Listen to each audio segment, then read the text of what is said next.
Okay, so there are two sides to every business, particularly, the service type businesses for people who consider themselves in some way spiritual.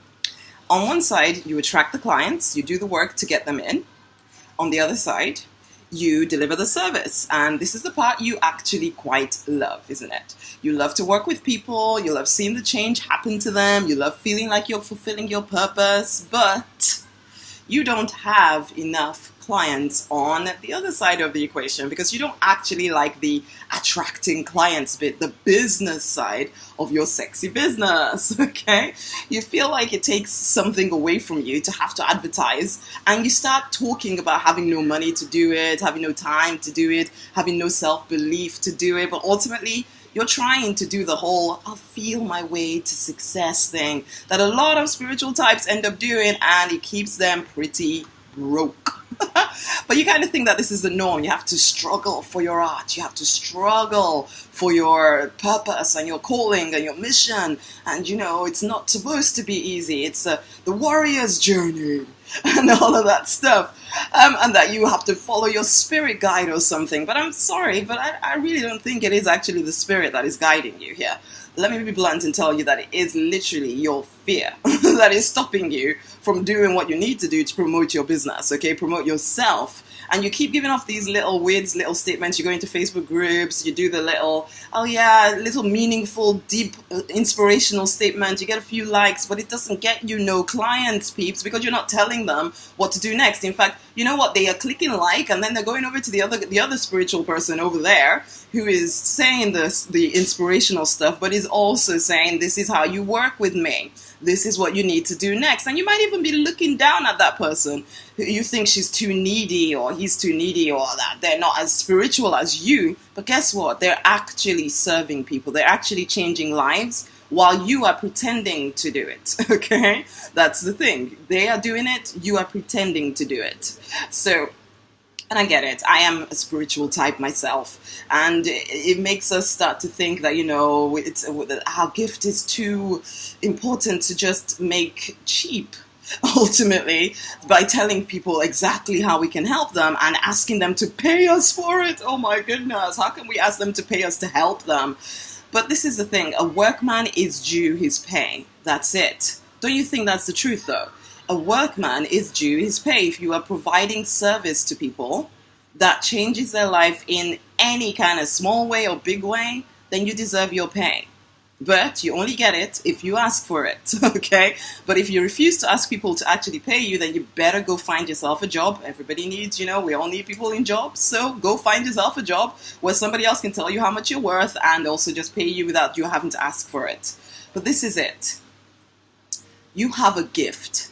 An absolutely awesome, solid gift that could change people's lives. You have enhanced intuition that could help people get clear on their path and help them move forward. And you keep hiding it away because you're afraid. And you know what, honey? You can call it whatever you like, but it simply is fear, okay? Fear that your gift will be looked down on. Fear that you're not up to the task. Fear that you fill in the gaps. What is the fear for you, okay? Do you want to impact people or not? It's a simple question. Do you want to change people's lives or not? Or will you fulfill your life's calling, or will you not? Or will you keep using the spirit, God knows what, as your reason, your excuse for not just getting on and serving people? And will you live in regret of the time you've wasted pretending to be led by anything other than fear? It's time to wake up and change someone's life. And find the courage to do it, to ask them to pay you to do it, okay? It doesn't matter where you start. Start at $5 if you must. Start charging for your service, okay? And ask people to leave you testimonials publicly. Actually ask them to do it. Don't think that it's something that you shouldn't do because, if they thought it was excellent, they'd do it without you asking. No. Tell people exactly what you want them to do. Because even when you tell them exactly what you want them to do, they don't always do it. But if you don't tell them, they definitely don't do it, okay? So stop navel gazing. Stop claiming to be waiting for guidance. And then, little by little, start increasing your prices. Or, you know what? It doesn't have to be little by little. You can do it a few times, realize that you're actually worth every penny you're charging plus more, and just kind of jump your prices up basically until the marketplace decides they can't bear anymore. That's it. So ultimately, you can ask for whatever you want as long as you have the courage to do it, okay? The guidance has already been given. The Spirit has spoken. He's given you the gifting to do this thing. So get on with it. Tell people that you can do it. Stop waiting and waiting and waiting and using the Spirit as some kind of reason not to do something. I mean, it's not really rocket science. You just, if you want something, you got to ask for it. That's kind of it, ultimately.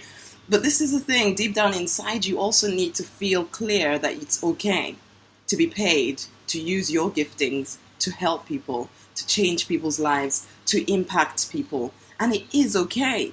It is okay. You need to face those internal demons so that you can get on with changing lives. Stop feeding yourself the lie that you need someone else to acknowledge you. Acknowledge yourself and tell everyone how you can help them. Please, just get on with it. The world does need your giftings, and it's okay to build a successful life using something that you're good at anyway.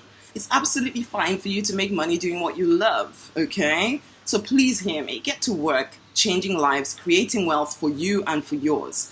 And if you want to understand better how to get your first online customers, clients, or recruits, then pop on over to rosemarynonny.com/5 customers. That's the number 5 customers. And pick up the free report, which gives you the formula, okay? It's time to fight to create the life, the business you want, because you can. Get to work now. Okay then. Bye.